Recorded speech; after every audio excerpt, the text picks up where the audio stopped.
از قدمهات میدارند.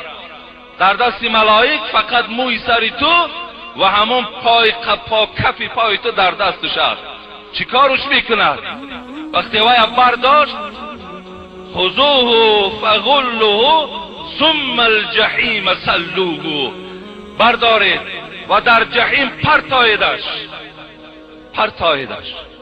خذوه فغلوه ثم الجحیم سلوه، اول در زنجیرها پیچانیدش، با زنجیرها پیچانیدش و بعد از آن تا که حرکت کرده نتواند، بعد از آن در جحیم پرتاییدش.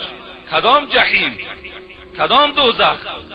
همان دوزخی که الله در قرآن میگوید سأصليه سقر و ما ادراک ما سقر لا تبقی ولا تذر لواحة للبشر علیها